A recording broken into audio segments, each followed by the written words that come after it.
Quella noche, el gran salón de cristal del hotel más exclusivo de Manhattan resplandecía, con un brillo casi mágico, como si todas las luces hubieran sido encendidas para recibirla. Isabella Morti comenzó a bajar lentamente la imponente escalera de mármol, luciendo un elegante vestido rojo cuyo valor superaba el ingreso anual de muchas familias. Las conversaciones se apagaron de inmediato. El sonido de las copas desapareció y, por unos segundos, toda la atención quedó concentrada en ella.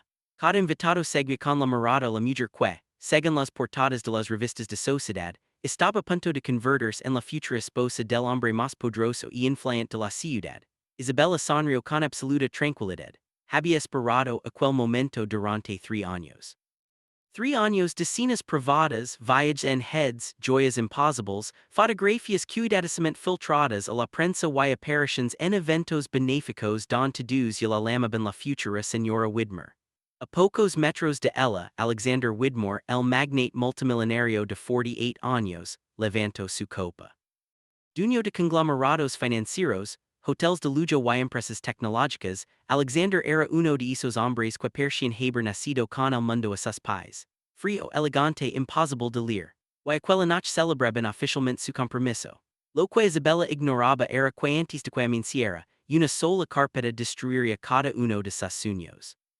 El salón vibraba con música de cuidas mientras políticos, empresarios y celebridades intercambiaban sonrisas cuidadosamente ansiadas. Isabella se movía entre ellos como una reina. Había aprendido exactamente qué decir, cuando rare y como sostener una copa de champán para parecer nacida dentro de aquella elite.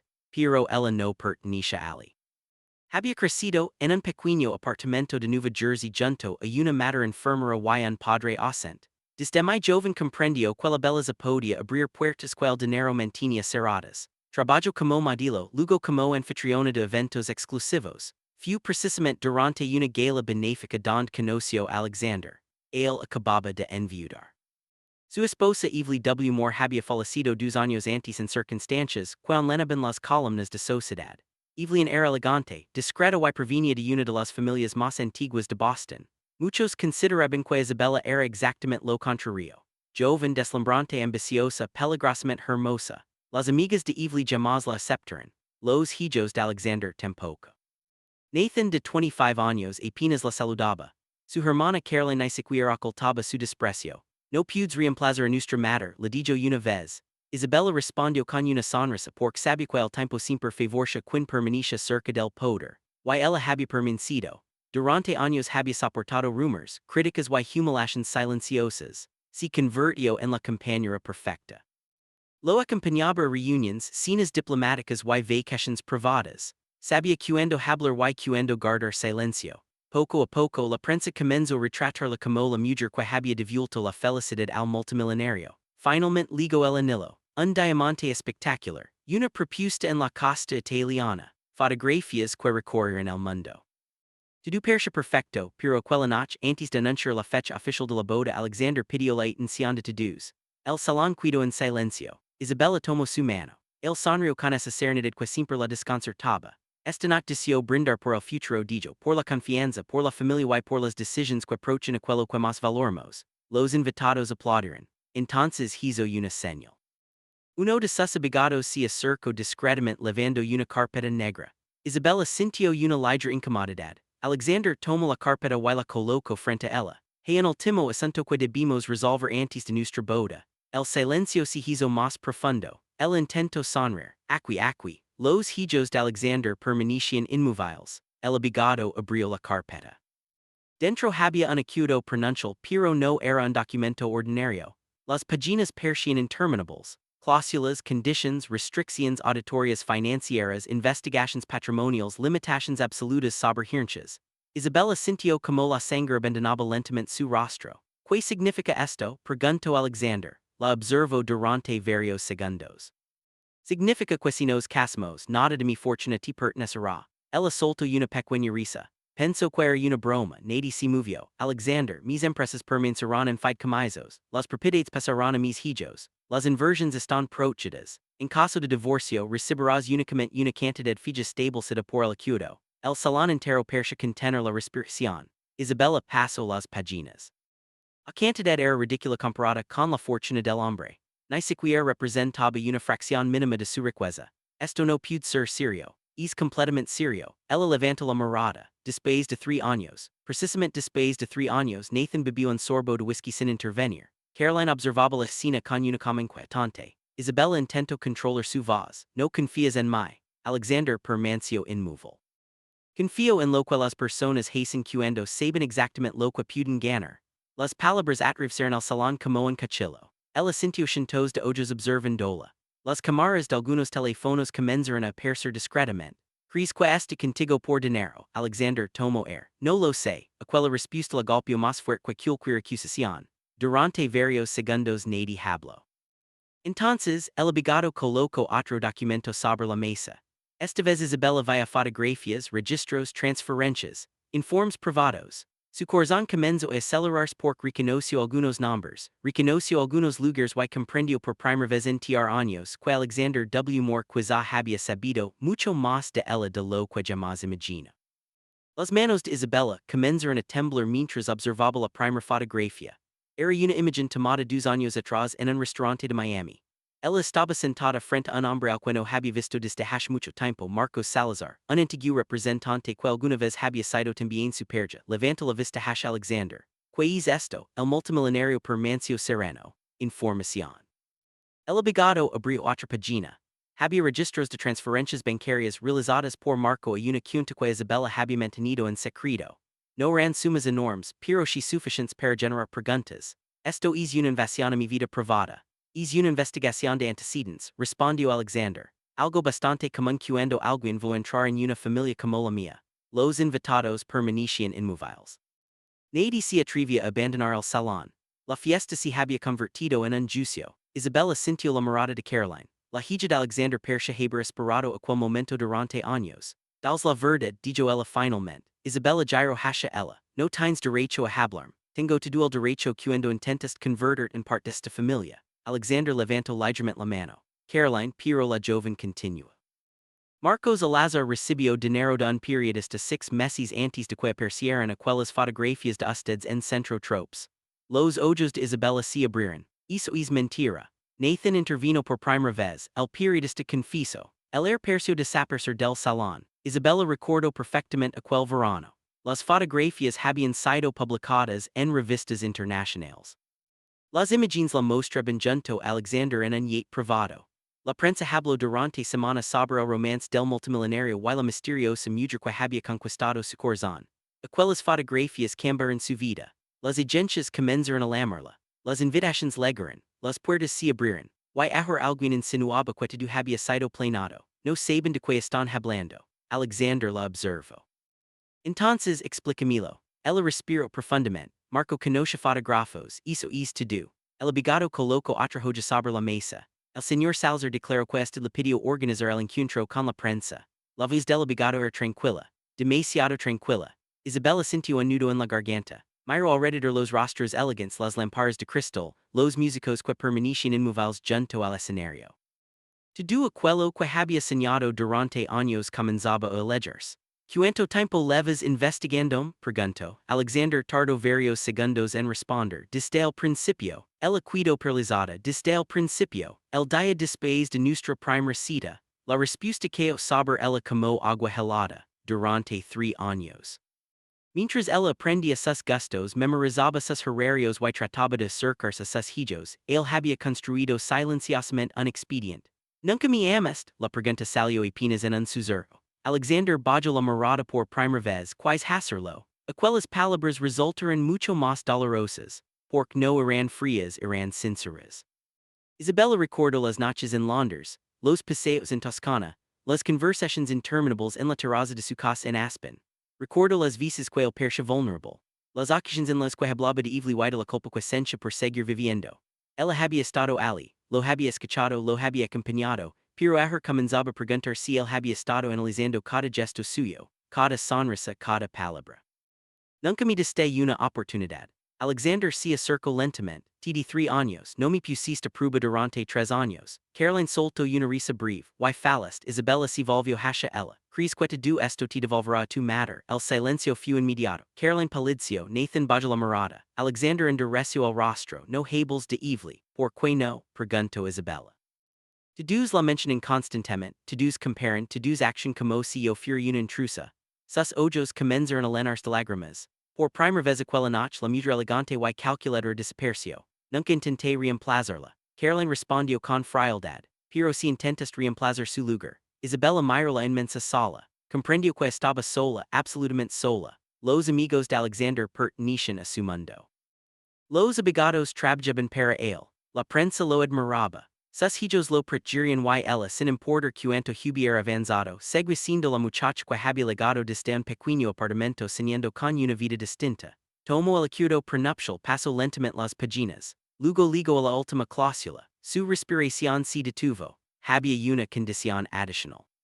Si se demostraba que cualquiera de las partes había ocultado relaciones, acuerdos financieros o intenciones fraudulentas durante la relación, el matrimonio quedaría anulado automáticamente. Debajo de aquella cláusula había un sobrecerrado. Su nombre estaba escrito en tinta negra. ¿Qué es esto? Preguntó Alexander, permaneció inmóvil. Abrilo, las manos de Isabella temblaron. Dentro había varias fotografías recientes, demasiado recientes. Imágenes tomadas apenas 2 semanas antes. Ella apareció entrando un edificio en Manhattan, acompañada por un hombre que ninguno de los invitados reconoce, pero Alexander sí. Y cuando Isabella vio la última fotografía, comprendió exactamente por qué el multimillonario había decidido revelar el pronuncial delante de todos aquella noche, porque aquella imagen mostraba algo que ella había jurado que jamás saldría a la luz. La fotografía quedó sobre la mesa. Durante unos segundos Isabella no pudo respirar. El hombre que apareció junto a ella era Daniel Mercer, un asesor financiero independiente al que había conocido meses atrás. En la imagen ambos salían de un edificio privado del distrito financiero, pero no era eso lo que la aterrorizaba. Era la última fotografía. En ella Daniel entregaba una carpeta y dentro de aquella carpeta había documentos pertenecientes a W. Moore Capital, información confidencial, datos internos, proyecciones de inversión. Isabella sintió como sus piernas perdían fuerza. No es lo que parece. Alexander permaneció inmóvil. Entonces dime que parece. Ella abrió la boca pero ninguna palabra salió. Recordó aquella tarde con absoluta claridad. Daniel la había asegurado que algunos inversionistas estaban preocupados por ciertas operaciones internacionales de la empresa, y que necesitaba información para evaluar riesgos. Le dijo que podía ayudarla a aprovecharse en caso de que el matrimonio no funcionara. Al principio ella se negó. Después comenzó a escuchar porque durante meses había sentido que Alexander la mantenía lejos de sus verdaderos negocios. Nunca hablaba de cifras, nunca discutía estrategias frente a ella. Siempre existía una puerta cerrada la que no podía exter. Y ella empezó a preguntarse por qué. Daniel apareció precisamente en ese momento. Demasiado oportuno, demasiado amable, demasiado interesado. ¿Quién es él? Preguntó Nathan. Isabella permaneció en silencio. Alexander tomó una de las fotografías. Trabaja para un fondo de inversión rival. El salón entero pareció congelarse. Algunas personas comenzaron a intercambiar miradas discretas. Otros apartaron la vista porque aquello ya no era un problema familiar, era un posible escándalo empresarial. Yo no sabía eso. No, preguntó Alexander, me dijo que era consultor. Caroline cruzó los brazos, siempre tienes una explicación. Las lágrimas aparecieron finalmente en los ojos de Isabella. No eran calculadas, no eran elegantes, eran reales. No entregué información. Alexander abrió lentamente otra carpeta. Dentro había registros de llamadas, mensajes, fechas, reuniones. Daniel y ella se habían visto 8 veces en 4 meses. La expresión de Alexander cambió ligeramente. No era ira, era decepción. Y aquella decepción resultaba mucho más difícil de soportar. Pudiste preguntarme cualquier cosa, dijo él. Nunca me habrías respondido. Al menos habría sido honesta. Isabella bajó la mirada. Pues era cierto. Durante mucho tiempo se había sentido como una invitada en la vida de Alexander. Una mujer hermosa que acompañaba al multimillonario en cenas y eventos mientras las verdaderas decisiones se tomaban lejos de ella. Quiso demostrar que era más inteligente de lo que todos pensaban. Quiso tener algo de control y ahora comprendía que cada paso había sido observado.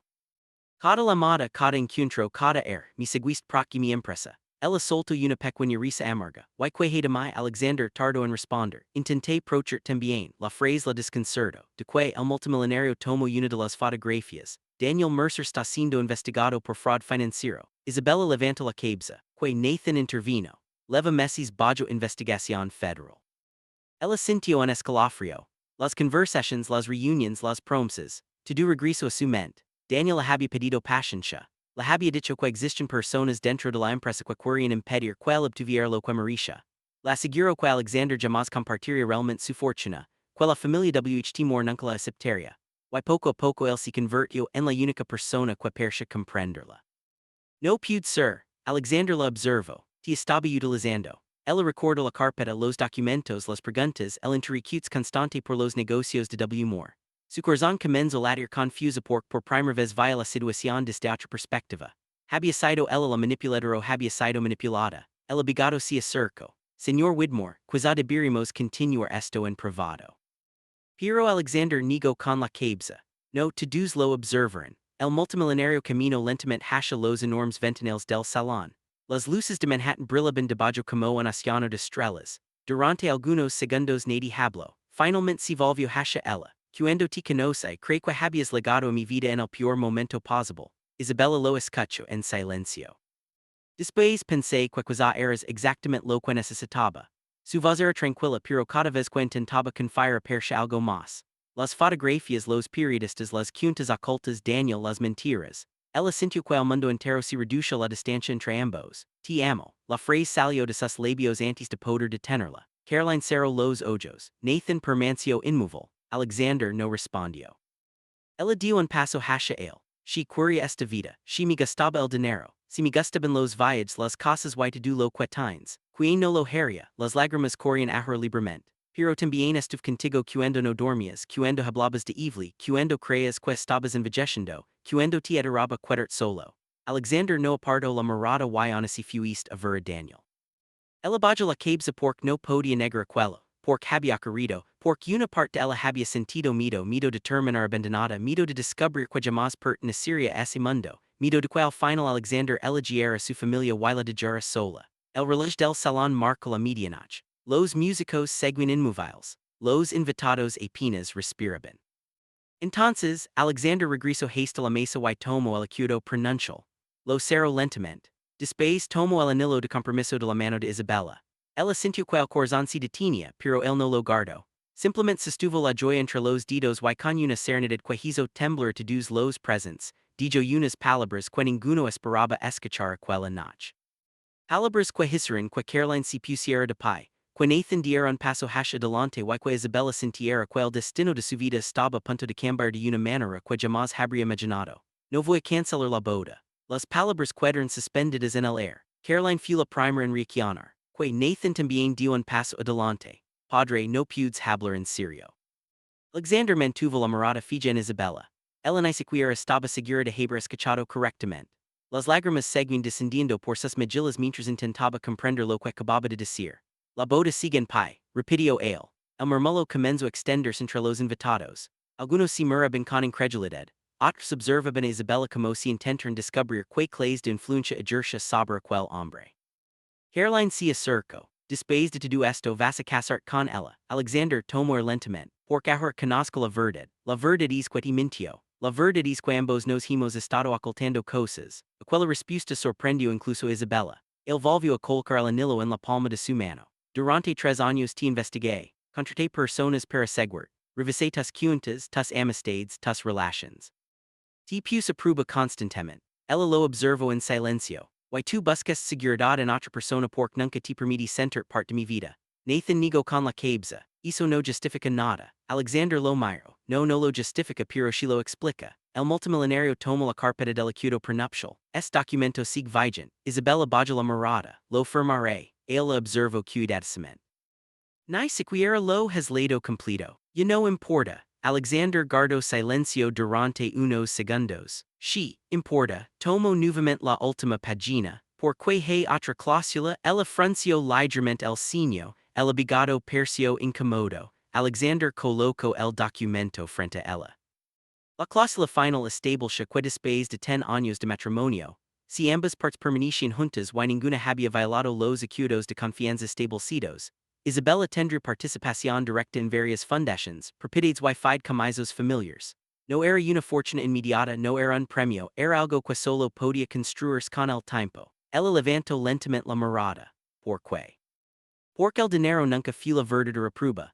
Los ojos de Alexander parecían cansados. La paciencia, sí. Caroline no podía creer lo que escuchaba. Padre, esto es una locura. Quizá Nathan permanecía inmóvil. Había admirado a su padre toda su vida precisamente por su capacidad para tomar decisiones frías calculadas. Pero aquella decisión no parecía racional. Parecía emotional y eso resultaba peligroso.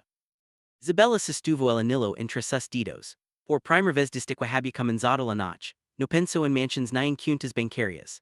Pensó en el hombre que tenía delante, en el viudo que se despertaba sobresaltado algunas madrugadas, en el empresario que se sentaba solo frente al mar durante horas, en el hombre que jamás había dejado de amar a su esposa fallecida.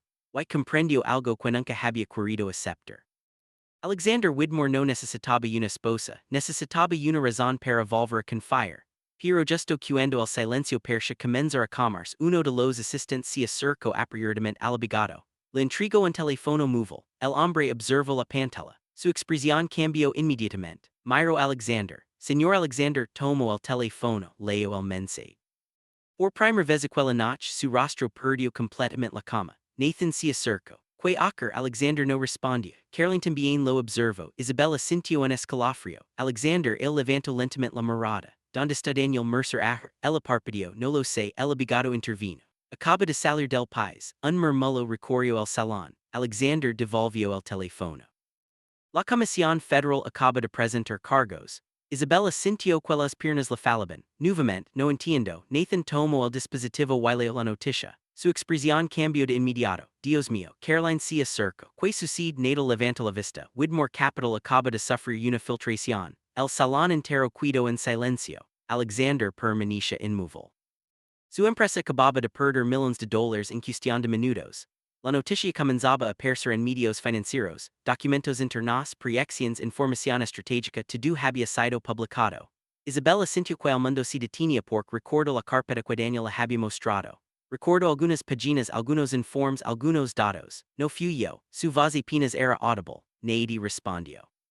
Caroline la observó con horror. Dime que no fuiste tú. No, Nathan apretó los dientes. Le entregaste algo, ella intenta recordar. Conversations, papers, una reunión en un café. Daniel haciendo preguntas. Su propia frustración. Su deseo de demostrar que Marisha forma parte del mundo de Alexander. Y entonces recordó algo, una memoria pequeña insignificante. Una tarde en el despacho de Alexander, él había salido para atender una llamada. Ella había permanecido sola unos minutos. Daniel le había pedido una fotografía de ciertos informes únicamente para entender mejor la estructura empresarial. Ella las había tomado. Tres imágenes nada más. O eso creo. La sangre desapareció de su rostro. Alexander la observó y en este instante comprendió la respuesta. Isabella. Ella comenzó a negar con la cabeza. No sabía. Que hiciste. Las lágrimas regresaron. Solo fueron unas fotografías. Caroline retrocedió. Nathan cerró los ojos. El abogado se acercó inmediatamente a Alexander. Algunos invitados comenzaron finalmente a abandonar el salón. Los músicos dejaron sus instrumentos. Las cámaras aparecieron. Los teléfonos comenzaron a sonar. El Imperio Widmore estaba entrando en crisis. Y en medio de aquella tormenta, Isabella comprendió que la verdadera tragedia apenas comenzaba. Porque si aquellas imágenes habían legado a Daniel Mercer y Daniel acababa de abandonar el país, existía una posibilidad aterradora, una posibilidad que nadie en aquella sala había considerado todavía. Alexander volvió a mirar el teléfono, leyó un segundo mensaje, su expresión cambió completamente. Luego levantó lentamente la vista hacia Isabella. Hey, algo más. Ella apenas podía respirar. Que. El multimillonario guardó silencio durante varios segundos antes de pronunciar el nombre que hizo, que el rostro de Isabella perdiera todo color. Un nombre que pertenecía a alguien que ella creía haber dejado atrás muchos años antes sí. Marcos Salazar. El nombre que sobre el salón como una sentencia. Isabella sintió que el aire desapareció de sus pulmones. Durante años había intentado borrar a Marco de su vida. Había sido su representante, su compañero, su confidente y finalmente el hombre que más daño le había causado. Él conocía sus inseguridades, sus sueños, su necesidad de escapar de una vida humilde y su obsesión por demostrar que podía llegar a cualquier lugar. Alexander sostuvo el teléfono. Daniel Mercer se reunió con Marco hace 2 días en Madrid. Isabella comenzó a negar con la cabeza. No, eso es imposible. La investigación encontró transferencias entre ellos. Entonces comprendió cada conversación con Daniel, cada consejo, cada duda sembrada sobre Alexander. Tu había sido construido cuidadosamente. Marco había regresado a su vida sin aparecer frente a ella, utilizando a otro hombre para acercarse a la fortuna más grande que jamás había tenido a su alcance, las piernas de Isabella cederan. Se sentó lentamente mientras las lágrimas corrían por su rostro. Por primera vez, en muchos años dejó de luchar por mantener la imagen perfecta. Ya no existe la mujer elegante de las revistas.